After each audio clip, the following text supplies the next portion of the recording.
1절부터 11절까지 말씀으로 버림받은 입다를 쓰시는 하나님의 은혜라는 제목으로 말씀 전가하겠습니다. 사람이 인생을 살다 보면은 때로는 원치 않는 그런 불의의 사고를 당하기도 합니다. 그래서 그 사고 앞에 사람들은 절망하기도 하고, 그래서 힘겨운 시간을 보냈죠. 하지만 그 깊은 수렁의 고난 속에서도 우리 하나님을 만나기만 한다면 그 인생은 그 깊은 수렁에서 건짐을 받을 수 있다.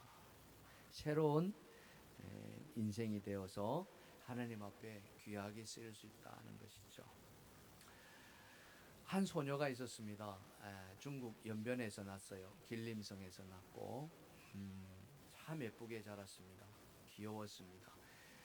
말소리가 특별히 또박또박해서 초등학교 때 학교 방송실에서 활동하면서 꿈이 아나운서가 되는 그런 참 당찬 소녀였습니다. 그러던 이 아이에게 큰 불행한 사건이 찾아옵니다. 초등학교 4학년 때 부엌에서 요리하는 엄마를 돕는다고 이렇게 들어가는 순간 부엌에서 그만 가스 폭발이 일어납니다.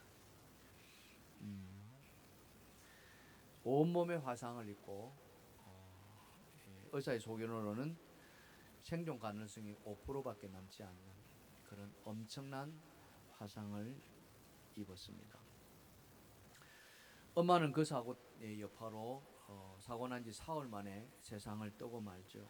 엄마를 잃고 자신은 95%의 전신 화상을 입고 절망의 나락으로 떨어집니다. 화상도 화상이지만 또 하나 걱정이 되는 것은 이 화상 치료에 들어가는 비용이었습니다. 어마어마하게 들어갔죠. 그래서 남은 할아버지와 할머니가 살던 집을 팔면서까지 이 손녀의 치료비를 다 댔습니다만 그 치료비를 감당하기에는 역부족이었습니다. 화상으로 한번 절망하고 또 치료비에 절망하는 그런 참 어두운 삶이 주어졌습니다. 그러면서 생각합니다. 이제 끝이구나. 여기서 이 어린 소녀의 인생은 끝나는가 싶었습니다. 그러나 하나님은 이 아이를 그렇게 내버려 두지 않았습니다. 중국 신전 엘림교회의 한 장로님을 이 아이에게 붙여주십니다. 이 장로님이 잡지사를 운영하고 있었는데 이 아이의 사고 소식을 신문을 통해서 접하게 되고 마음의 감동을 받아 이 아이에게 이 장로님이 찾아옵니다. 그리고는 이 아이에게 도움의 손길을 주죠. 이 장로님이 잡지사를 운영하고 있었는데요. 이 자기 잡지에 이 사고 소식을 자세하게 그러면서 간절하게 이 아이를 돕는 구원의 손길을 전합니다. 그 소식을 접했던 중국과 한국에서 이렇게 도움의 손길을 뻗어옵니다. 우리나라 화상 전문 병원인 한강성심병원에서 돕겠다 그랬고요. 또 광주의 한 성형외과 원장님도 이 어린 소녀를 돕겠다고 그렇게 합니다. 중국에서도 마찬가지 이 아이를 돕겠다고 그렇게 했어요. 그래서 총 40회가 넘는 그런 수술을 받게 합니다. 그렇게 천사의 손길을 통해서 치료를 받게 된 이 아이는 건강을 되찾고 다시 새 삶을 살게 되죠. 지금은 이 아이가 장성하여서 대학 교수가 되어서 학생들을 가르치고 있습니다. 그러면서 말합니다. 아무런 대가 없는 사랑이었습니다. 돌이켜보면은 사람을 통해서 일하신 하나님의 십자가의 사랑이었습니다. 그 사랑이 절망 속에 있던 내 마음을 어루만지고 또 치유하는 길을 열어주었습니다. 이렇게 고백하고 있습니다. 여러분, 하나님을 만나면은 절망한 그 순간에서도, 절망에 떨어진 그 인생도 다시 살아나는 줄 믿습니다. 오늘 본문의 주인공 입다도 비슷한 삶을 삽니다. 그의 인생도 어쩌면은 절망적인 인생이었어요. 한 남자의 아들로 태어납니다. 하지만 그 어머니가 기생이었다는 이유로 이 아들은 본처의 자식들에 의해서 집에서 쫓겨나는 신세가 되고 맙니다. 한마디로 말한다면은 집안에서 버림받는 인생이 된 거죠. 버림받은 인생, 어디 가서 살 수 있겠습니까? 절망 속에 살아야 하지 않겠습니까? 그의 인생은 그렇게 버림받았을 때 끝이 나는 줄 알았는데 대반전이 일어나죠. 인생 역전이 일어납니다. 그것은 다름이 아니라 그를 하나님께서 만나주셨다는 거죠. 버림받은 입다의 인생을 하나님께서 어떻게 세워주시는가, 이겁니다. 사랑하는 성도 여러분, 오늘 여러분의 인생 가운데 힘겨움이 있으십니까? 때론 내가 깊은 상처에 고통받고 계십니까? 오늘 입다를 보면서 다시 힘을 얻고 용기를 얻으시기를 주님의 이름으로 축복합니다.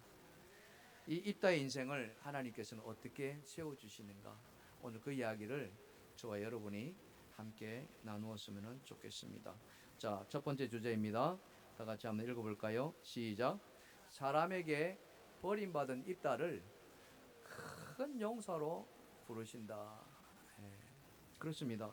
버림받은 인생, 내쫓김 당한 인생, 이제 완전히 그냥 죽을 수밖에 없는 그 인생인데 하나님은 그런 입다를 다시 살려내시고 큰 용사로 세워주셨다는 거죠. 자, 입다가 버림받게 된 배경을 오늘 본문에서도 나와 있는데요. 잠깐 더 살펴보면은 말씀드린 것처럼 입다는 기생의 아들로 태어나죠. 지금으로 말하면은 혼의 자식입니다. 또 정실이 아닌 기생, 첩, 뭐 온갖 이야기가 다 붙을 수 있죠. 누구도 주목하지 않고 축복받지 못한 그런 인생으로 태어납니다. 당연히 길르앗에게는 본처 자식들이 있었습니다. 아들들이 있었습니다. 이 아버지는 그 입다를 불쌍히 여기고 그 본처의 자식들하고 같이 키웠는데, 그러나 이 본처의 아들들이 이 입다를 용납하지 않았습니다. 너는 내 아버지의 아들이 아니다. 그래서 내 아버지 집에서 살 수 없다. 너는 나가야 된다. 너에게는 물려줄 기업이 없다. 이렇게 하면서 입다를 쫓아내 버립니다. 시기겠죠. 당연합니다. 그렇게 집에서 쫓겨난 입다, 어디로 갔을까? 그죠? 가야 할 곳이 어딜까? 막막한 그 입다는 돕이라는 땅으로 찾아갑니다. 이 돕은 요단강 동편에 있는 길르앗의 그 북동쪽에 위치한 그런 땅이었습니다. 어쩌면 이 돕 땅은 길르앗이 한 번도 가보지 못한 그런 낯선 곳이었는지도 모르겠습니다. 하지만 이 돕이라는 그 이름 자체는 이 입다에게 희망이 될 수 있는 이름을 갖고 있었습니다. 이 돕이라는 이름은 선하다는 이름, 유익하다는 이름, 그런 이름을 뜻을 지니고 있었습니다. 하지만 낯선 곳 이 돕 땅은 입다에게 광야와 같은 그런 장소였고요, 고난의 장소였고, 그리고 헐벗고 굶주리고 누구도 자기에게 주목하지 않는 그런 땅이었습니다. 그런 입다에게 하나님은 기적을 베풀어 주십니다. 우리가 주목해야 될 것은 바로 이런 것이죠. 그 입다에게 찾아드는 사람이 있습니다. 모여드는 사람이 있어요. 그게 오늘 말씀해 보니까 잡류라고 이야기합니다. 잡류. 이 잡류라는 이름은 뭐 우리가 흔히 사용하지 않는 말입니다만은 그냥 흔히 떠돌이 인생 또는 세상에서 낙오된 인생, 그런 사람들입니다. 경제적으로나 또 사회적으로나 신분적으로나 다 별 볼 일 없는 인생, 버림받은 인생, 소외된 인생, 그런 한마디로 말하면은 그냥 그저 그렇고 있는 그런 사람들이었습니다. 그 사람들이 도읍에 있는 입다에게로 모여들기 시작하는 거예요. 이걸 뭐라고 표현할까요? 여러분, 내가 아파 보면은 다른 사람의 아픔을 느낄 수 있다고 하는 말이 있죠. 그게 뭡니까? 동병상련이라고 표현하죠. 아마 그런 동병상련의 아픔을 같이 느꼈기 때문에 이 잡류들이 집에서 내쫓김을 당하는 이 입다에게 모여들기 시작합니다. 그리고는 그들과 함께 공동체를 이루어서 입다는 그 돕당에서 영적인 훈련을 받기 시작합니다. 그에게 찾아간 돕당은 처음에는 광야의 땅, 메마른 땅, 그리고 버려진 땅이었는지만 하나님이 그에게 잡류를 붙여 주심으로 말미암아 이제는 무엇입니까? 이 입다에게는 훈련하는 장소가 되었다는 사실. 그래서 고난은 고난은 곧 하나님을 만남으로 말미암아 내가 다시 태어나기 위한 훈련의 장소가 된다는 거예요. 여러분 그것을 기억하시길 바랍니다. 한번 따라해 보겠습니다. 고난은 훈련의 장소가 된다. 아멘. 바로 그런 것입니다. 버려진 사람들이 함께 모여가지고 그런 동병상련을 느끼면서 그들은 또 다른 공동체를 이루면서 훈련을 받아갔던 거죠. 여러분 이 비슷한 인생을 산 사람이 있습니다. 우리나라에 홍길동이라는 사람이죠. 물론 이 사람은 실존 인물은 아니고 흑연의 소설에 등장하는 주인공입니다. 이 홍길동도 그가 이 출생이 참 불운했습니다. 아버지는 양반이었어요. 하지만 그 어머니가 첩이었습니다. 첩의 아들로 태어나죠. 그래서 첩의 아들을 우리는 뭐라고 그럽니까? 적자가 아니라 서자라고 표현합니다. 홍길동이 바로 이 서자로 태어나죠. 근데 이 조선의 그 신분사회에서는 이 서자에게 아들의 권한을 주지 않았습니다. 아들이었지만 그 아버지를 보고 아버지라고 부르지 못하게 했습니다. 참 이걸 어떻게 우리가 받아들여야 될지. 아버지지만은 한 번도 그분을 아버지라고 부르지 못하는 그 운명 얼마나 서럽겠습니까? 그죠? 그래서 그 서러움을 안고 홍길동은 집을 떠납니다. 그리고는 도적대에 들어가죠. 거기서 홍길동이 신철귀몰한 그런 무예를 이렇게 드러내서 그 도적대의 우두머리가 됩니다. 그 도적대가 뭡니까? 활빈당이라는, 그죠? 활빈당. 그래서 의적 활동을 합니다. 탕과 논의를 이렇게 찾아가서 그들을 이렇게 괴롭히는 그런 의적 활동을 벌이는 것이 바로 홍길동이었는데요.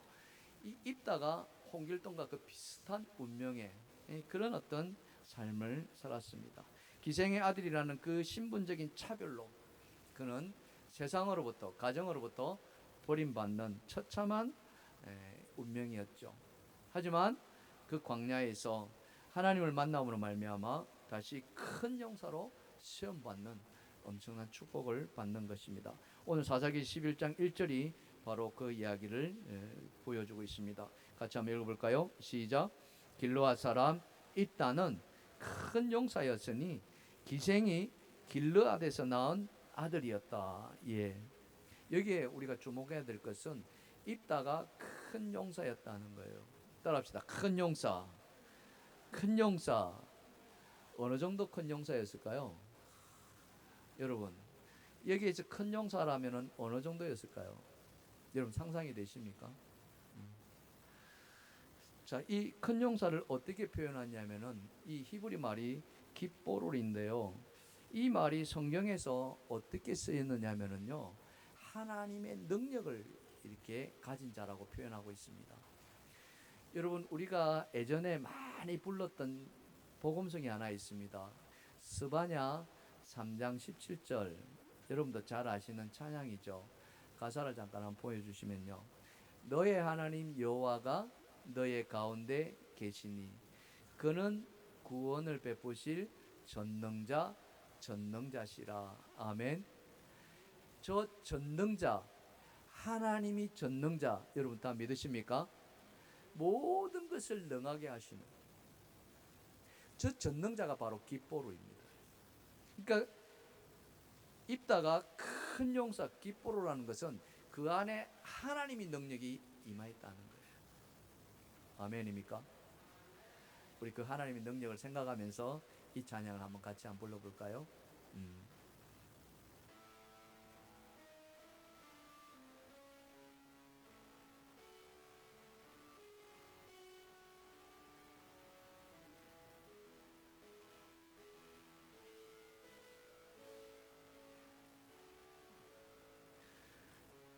너의 하나님 여호와가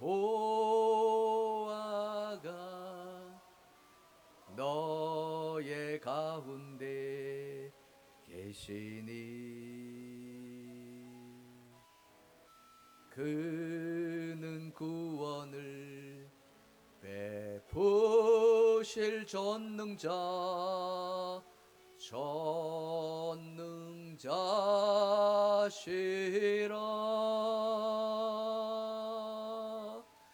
그가 너로 인하여 기쁨을 이기지 못하시며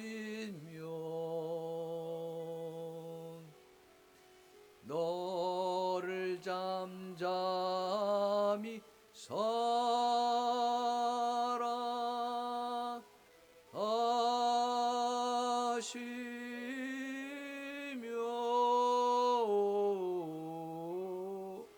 즐거이 부르며 기뻐하시리라.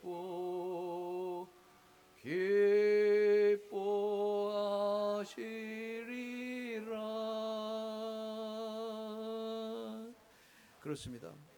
바로 이 전능하신 능력을 가진 하나님, 그 하나님의 능력이 입다로 하여금 임하게 하십니다. 그래서 그가 하나님의 용사가 되는 그런 은혜를 받죠. 조금 전에 제가 말씀드렸던 홍길동, 그 역시도 어쩌면은 이 전능자의 능력을 가지고 있었는지도 모르겠습니다. 여러분, 홍길동이 나타나는 모습을 보면은 뭐라고 나타나고 합니까? 동에서 번쩍, 서에서 번쩍. 금방 동에 있는 것 같은데 어느새 서에 가 있고, 뭐 이런 홍길동이 있지 않습니까? 입다도 막 그런 어떤 능력을 가진 소유자에 있는지 모르겠습니다. 기생의 아들이라는 것 때문에 버림받는 정말로 서러운 그런 비운의 주인공이었지만 하나님은 그 입다를 그대로 내버려 두지 않으셨습니다. 입다를 찾아가 주시고 만나 주시고 사람들을 모으게 하셔서 하나님은 그를 큰 용사로 세우셨습니다. 이런 것을 보면서 우리에게 정말 필요한 것이 무엇입니까? 그것은 다른 것이 아닙니다. 누구든지 우리 인생 가운데 큰 아픔이 찾아올 수 있습니다. 고난이 찾아올 수 있습니다. 뭐 우리가 감당치 못할 사고들이 지금도 계속 일어나고 있지 않습니까? 그런데 그런 환경, 그런 처지, 그런 초라하고 메마르고 망가지고 버림당한 그런 인생이라 할지라도 여러분, 하나님이 그에게 찾아가 주시면, 하나님이 그를 다시 만나 주시면 그가 다시 살아나는 줄 믿습니다. 아멘. 그 광야가 고통의 장소, 고난의 땅이었지만은 하나님이 찾아가 주신다면은 이제는 그 광야가 새로운 인생을 살기 위한 하나의 훈련의 장소가 된다는 거죠. 새롭게 태어나는 영적 훈련의 장소가 되는 줄 믿습니다. 그래서 오늘 우리 안에 소망을 갖는 것은 하나님, 나를 버려두지 마시고 나에게 찾아와 주시옵소서. 아멘입니까? 아무리 힘들고 어려운 상황 속에 있어도 여러분, 입다를 찾아가 준 그 하나님처럼 여러분에게도 그런 하나님이 찾아가는 놀라운 축복이 임하기를 주님의 이름으로 축원합니다. 하나님이 찾아오시기만 한다면은 우리의 꼬였던 인생은 풀어지는 줄 믿습니다.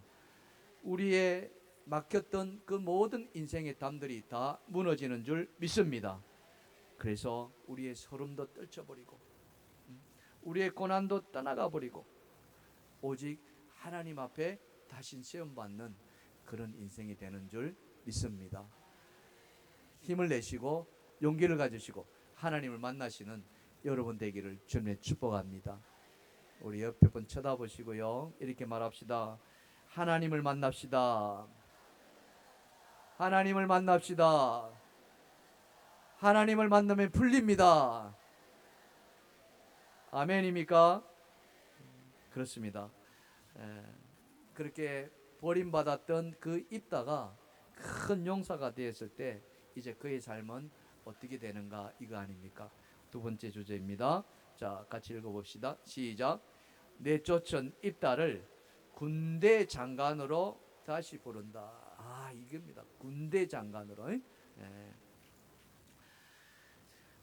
자, 이렇게 있다가 도읍 땅에 가서 참 하나님의 전능하신 능력이 임하고 큰 용사가 되자 어떤 일이 벌어지냐면은 이 길르앗 땅에 큰 환란이 찾아옵니다. 암몬이 이 길르앗을 공격하기 시작한 거죠. 위기입니다. 이 길르앗이 암몬을 대적해낼 만한 능력이 없었습니다. 그냥 암몬이 쳐들어오면은 짓밟힐 수밖에 없는 일촉즉발의 그런 위기 시간이 다가오고 있습니다. 사정이 이렇게 되자 길르앗이 장로들이 모입니다. 이 난관을 어떻게 타개할 것인가, 어떻게 벗어날 것인가 머리를 맞대는 결과 그들은 입다를 데려오자 이렇게 결정합니다. 그것도 군대 장관으로 말이죠. 오늘 본문에 보시면은 5절과 6절입니다. 자, 암몬 자손이 시작. 암몬 자손이 이스라엘을 치료할 때 길르앗 장로들이 입다를 데려오고 도읍 땅에 가서 입다에게 이르되 우리가 암몬 자손과 싸우려 하니 당신은 와서 우리의 장관이 되라 하니. 자, 내쫓김 당했던 입다입니다. 이제 거기서 잡녀들과 모아가지고 큰 용사가 됩니다. 여러분이 입다라고 한다면은 지금 장로들이 와서 다시 오십시오라고 한다면 여러분 어떻게 결정하시겠습니까? 그 제의를 받아들이겠습니까? 아니면은 나는 안 갑니다라고 하시겠습니까? 바로 이거죠. 선택의 문제. 내쫓을 때는 언제고 이제 다급하니까 나를 다시 데려온단 말인가 이럴 수도 있고 좋습니다. 가십시다 라고 할 수도 있고 선택할 수밖에 없는 이 문제. 여러분 이런 문제들은 우리 인생 가운데 여러 가지 형태로 찾아옵니다. 이 자리에 참 우리 나이 많으신 우리 권사님들도 계시고 또 여집사님도 계시는데 지금은 뭐 그렇지 않습니다만은 예전에만 하더라도 시집살이라는 게 있었지 않습니까? 그렇죠? 여러분 한번 같이 시집 왔을 때를 한번 상상해 보십시오. 다 그렇다는 건 아닙니다. 그러나 많은 우리 어머니들이 시집 와서 시집살이 하지 않는 분들이 거의 없지 않습니까? 정말 잘해보려고 시어머니 눈에 들어보려고 수고하고 애쓰고 그렇게 했는데 도무지 시어머니의 마음에 들게 하기가 쉽지 않죠. 여러분 쉬웠어요? 어려웠어요? 어려웠습니다. 뭘 한다고 했지만은 이게 시어머니는 어때요? 이게 간이 맞니 안 맞니? 찬이 뜨겁니? 그렇죠. 온갖 구박이라는 구박은 다 합니다. 한다고 하는데도 그렇지. 근데 여러분 그 어머니들은 견뎌내잖아요. 참아냅니다. 또 참고 또 참고 눈물을 속으로 삼키면서 또 참고 또 참고 그러다가 세월이 흘러갑니다. 그렇다고 속에 있는 것이 풀어지느냐? 그렇지 않죠. 늘 속에 화병이라는 것이 담겨져 있습니다. 그러던 시어머니가 어느 날 자리에 눕습니다. 기득등을 못하죠. 그제서야 며느리한테 말합니다. 아가, 내가 미안하다. 내가 잘못했다. 이제 나에게는 너밖에 없구나. 시어머니가 이렇게 말했을 때 그 며느리가 그 시어머니의 말을 어떻게 받아들였을까요? 여러분, 입다가 지금 그런 입장이란 말이에요. 나를 내몰 때는, 그죠? 사람 취급도 하지 않더니, 너는 서자니까 너는 여기서 살 수가 없어. 너는 나가야 돼. 저 멀리 떠나버려. 너는 기생의 아들이야. 얼마나 서러웠겠습니까? 아버지, 저를 버리지 마십시오. 그랬던 입다가 이제는 큰 용사가 되어서 장로들이, 그 길르앗의 장로들이 와서 다시 돌아와달라. 어떻게 해야 될까? 이거죠. 입다도 똑같은 마음입니다. 저 오늘 본문 7절에 그 이야기를 합니다. 입다가 길르앗 장로들에게 이르되 너희가 전에 나를 미워하여 내 아버지 집에서 쫓아내지 아니하였느냐? 이제 너희가 환난을 당하였다고 어찌하여 내게 왔느냐? 자, 여기까지 말을 들어보면은 입다의 마음이 가고자 하는 마음이 있어요, 없어요? 없어. 여러분, 이 입다의 마음을 공감하십니까? 충분히 공감하고 남죠. 그죠? 이러면은 다 뭡니까? 나는 안 갑니다 하고서 영원히 그 길르앗과 입다는 관계가 단절될 겁니다. 근데 하나님은 그렇게 하도록 내버려 두질 않죠. 저 오늘 이 말씀을 묵상하면서 또 준비하면서 어릴 때 제가 부모님한테 들었던 이야기들이 생각났습니다. 그게 뭐냐면은 저희 부모님이 이 말 진짜 많이 해주셨어요. 뭐냐면은 제 이름을 부르면서 너 나가서 싸우지 마라. 그리고 때리지 마라. 때리면은 뭐하라? 맞아라. 그 이야기 맨날 하시는 거예요. 절대 때리지 말고 맞아라 이야기하시고. 그러면서 하시는 말씀이 뭡니까? 이 말 하시는 거예요. 맞은 사람은 두 다리 뻗고 자지만은 때린 사람은 웅크리고 잔다. 이렇게. 여러분, 맞아요, 안 맞아요? 맞아요. 근데 어릴 때는 이 말이 이해가 안 됐습니다.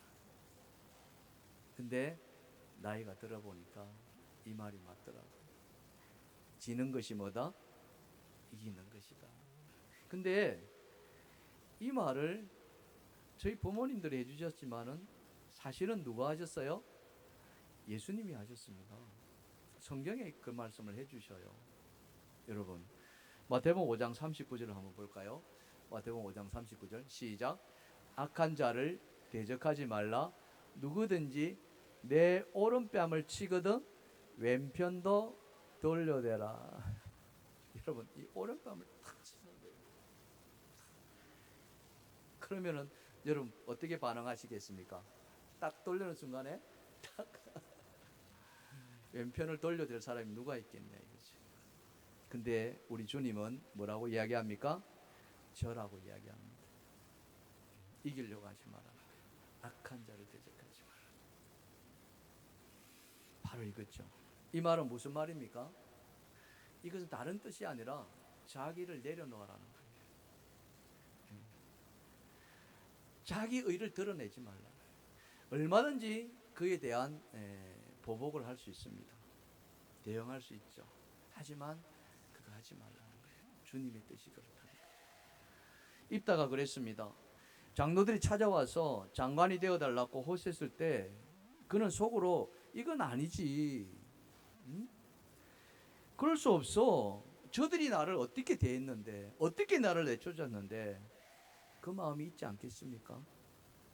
그러면서 내 언젠가는 나를 쫓아낸 저들에게 내가 보복하리라 하는 마음도 있을 수도 있었습니다.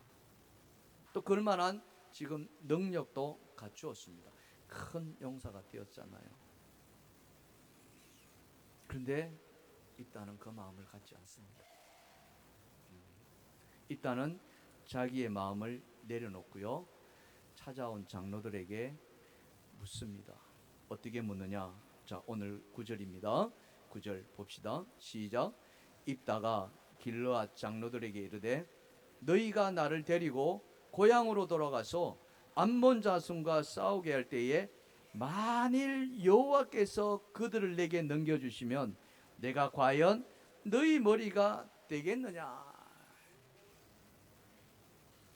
입다는 큰 용사가 되었기 때문에 가서 얼마든지 암몬 족속을 무찌를 수 있었습니다. 군대 장관이 되어서 승리를 거머쥘 수가 있었습니다. 하지만 그 승리를 입다가 차지하려고 하지 않았다는 거죠. 오늘 입다의 말씀 속에서 내가 할 수 있었지만은 그것을 할 수 있게 하시는 이는 누구이시라? 하나님이시라는 거예요. 하나님이 행하게 하시는데 그래도 나를 너희의 장관으로, 머리로 너희가 삼겠느냐? 바로 이겁니다. 무슨 말이냐면은 하나님이 행하셨다면 야 입다, 너 이제 나가, 이 말이에요. 너 필요 없어. 다른 사람 내가 세울게. 왜? 입다는 무슨 출신이에요? 기생 출신이잖아. 너 같은 게 이 자리에 있을 수가 없지. 내가 너희 앞에 머리를 숙일 수 있겠어? 이 말인 거예요. 그래도 여러분이 나를 머리로 삼으시겠습니까? 이걸 지금 묻고 있는 겁니다. 바로 이거죠. 입다가 자기 자신을 내려놓습니다. 그죠? 하나님이 그의 마음까지도 만들어 주신 거예요. 여러분 한번 생각해 보십시오. 내쫓김을 당할 때 얼마나 분이 났겠습니까? 얼마나 억울하겠습니까?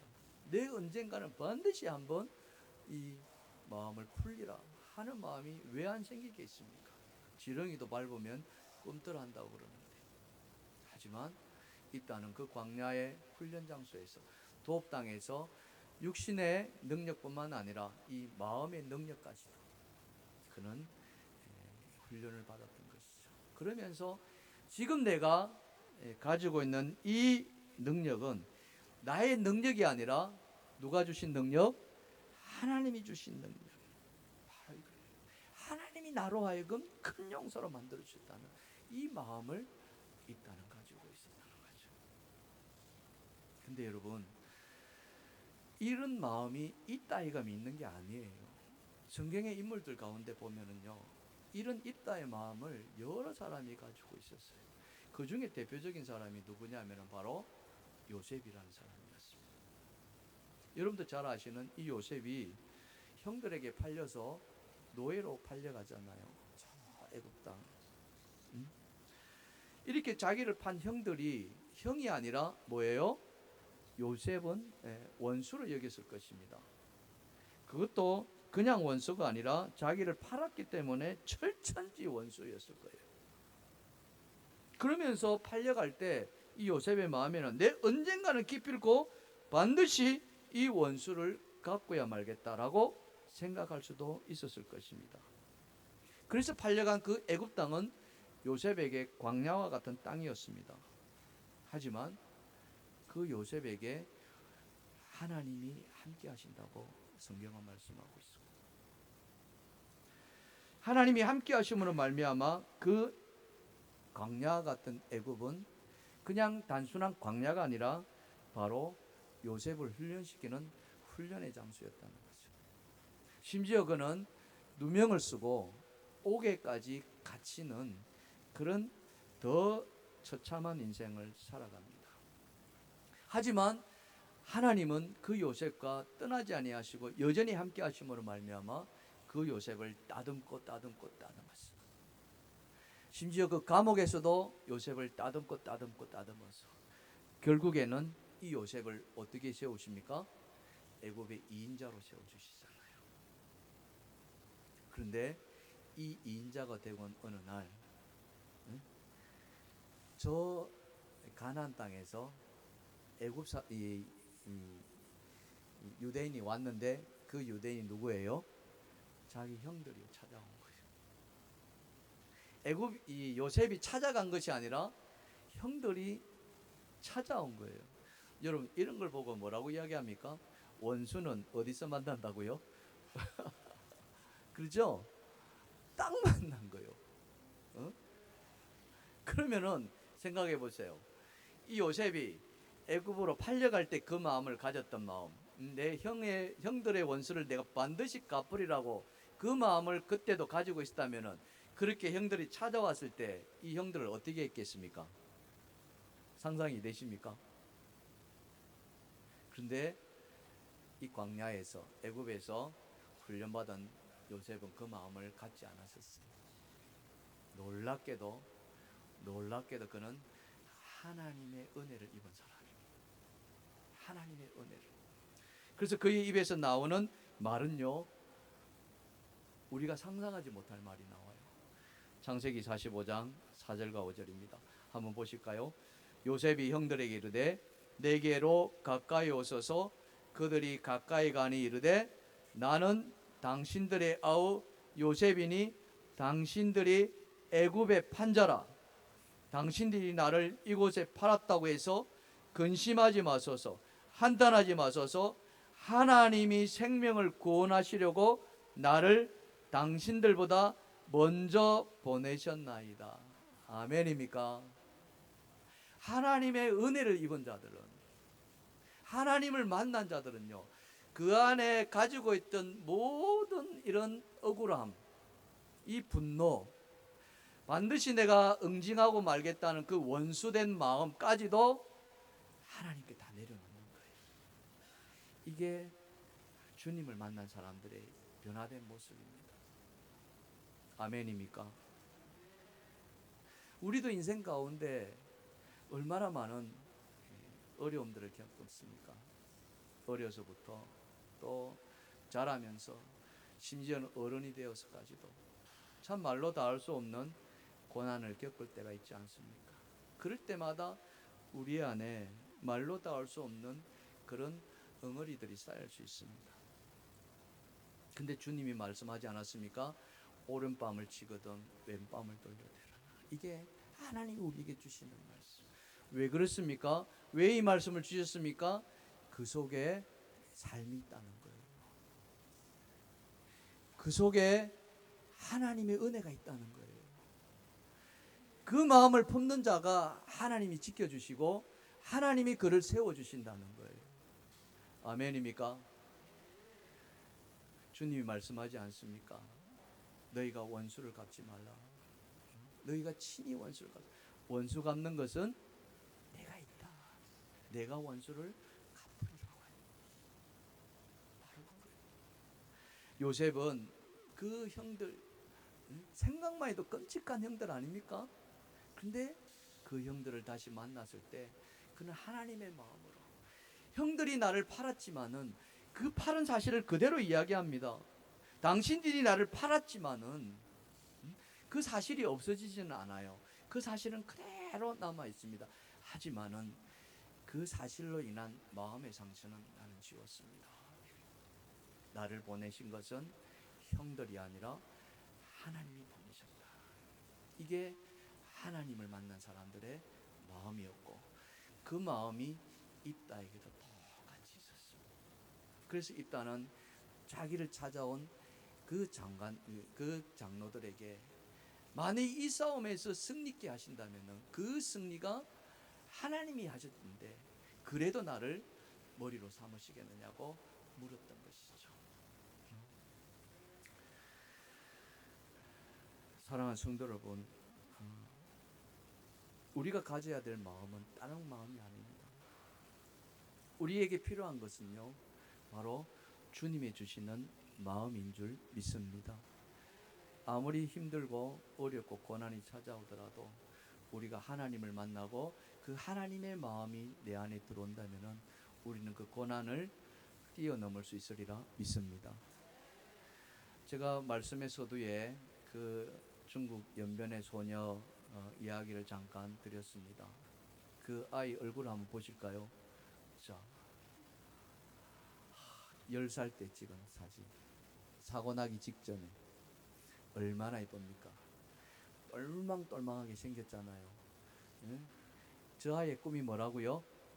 아나운서 되겠다. 말을 얼마나 이쁘게 잘하는지.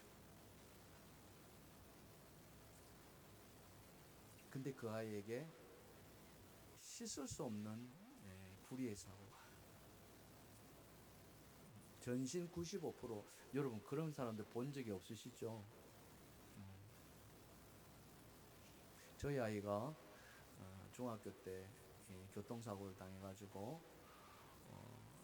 몸에 큰 상처를 입어서 이 한강성심병원에 입원해서 화상 치료를 받은 적이 있습니다. 한 달 넘게 입원하면서 이렇게 치료를 받았는데, 그곳에 치료받으러 온 그 화상 환자들을 이렇게 보면은 진짜 처참하다 못해 차마 눈으로 뚫어 볼 수 없는 그런 상처를 입은 사람들이 많이. 살아날 수 있을까? 살아날 수 있을까? 특별히 막 이 전기 만지시는 분들 계시잖아요. 이 고압전선 잘못 만져가지고 막 손발 다 끊겨 나가고 그런 분들도 굉장히 많아요. 그래서 회생불능이라고 여겼지만 하나님은 이 아이를 포기하지 않았습니다.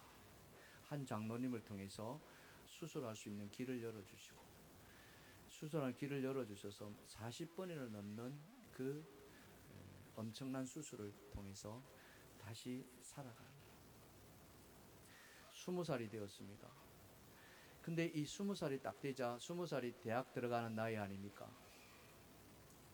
자기 친구들은 다 대학 들어간다고 하는데 이 아이의 학력은 초등학교 4학년에 딱 멈춰 있었던 거예요. 사고 나는 그때. 이때 이 아이가 누구를 만나냐면은, 여러분 지선아 사랑해라는 이지선 교수 아십니까? 그 이지선 씨도 대학생 때 엄청난 사고 당했지 않습니까? 자동차 사고로 불이 나가지고 그 안에서 다 타버렸어요. 이화여대를 다니고 있었는데, 그러나 그 뒤에 다시 하나님이 그녀를 살려주시고 회복시켜 주셔서 지금은 그 모교인 이화여대에서 학생들을 가르치고 있잖아요. 이 아이가 이 이지승 교수의 도움을 받습니다. 그리고는 다시 공부하기 시작합니다. 검정고시를 치고 그리고 이화여대를 들어갑니다. 근데 놀라운 것은요, 이 이화라는 말이 무슨 뜻입니까? 이화의 뜻이 뭐죠? 배꽃이잖아요. 그죠? 배꽃. 근데 이 아이의 엄마 이름이 이화라는 거예요. 그러니 이 아이가 더 이화여대를 이렇게 가고자 했는지도 모르겠어요. 그래서 이화여대 영문과를 진학하고 공부하는 가운데서 이지승 교수를 도움을 받아서 과를 바꿉니다. 사회복지학과. 그리고 학부를 졸업하고 석사와 박사까지도. 그리고 지금은 한동대학교에서 사회복지학과로 학생들을 가르칩니다. 최연아 교수입니다. 사진 한번 보여드릴까요? 예. 지금 40번의 수술을 끝에서 회복되어 있는 모습. 근데 이 수술 전에는 말로 다 할 수 없는 고통. 이 최연아 교수가 이렇게 고백하고 있습니다. 돌이켜보면 하나님을 만난 뒤 하루하루가 새롭고 감사로 가득했습니다. 어떤 모습이든 있는 그대로를 사랑하며 사랑하는 것이 하나님의 사랑이라고 믿습니다. 타인의 시선이나 상처를 보는 대신 하나님께 시선을 두며 세상이 우리를 바라보는 그런 눈도 달라질 것입니다. 매 순간 사랑하고 감사하십시오. 그것이 하나님이 주신 삶의 이유이자 축복입니다. 여러분, 지금 여러분의 삶이 어떻습니까? 물론 그렇지 않는 분도 계십니다만은 여러분 가운데는 어렵고 힘들고 고난 가운데 계신 분도 계실 겁니다. 그러나 오늘 이 최연아 씨가 말씀합니다. 매 순간 사랑하고 감사하십시오. 그것이 하나님이 주시는 삶의 이유이자 축복입니다.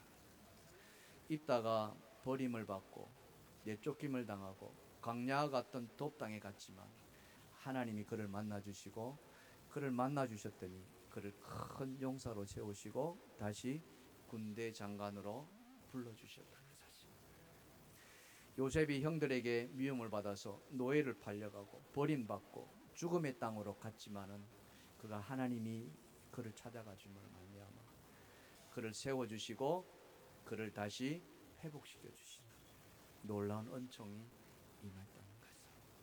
오늘 우리의 삶 속에서도 어떤 일이 당할지 아무도 알 수 없습니다. 그러나 언제 무슨 일을 당하더라도 그 가운데 하나님만을 붙드시기를 주님으로 축원합니다. 그럼 반드시 회복시켜 주실 것이고 반드시 세워 주실 것이고 다시 하나님의 의로운 자로 쓰임 받으시리라 믿습니다. 그런 은혜가 저와 여러분 모두에게 있기를 주님의 이름으로 축복합니다. 우리 찬송가 400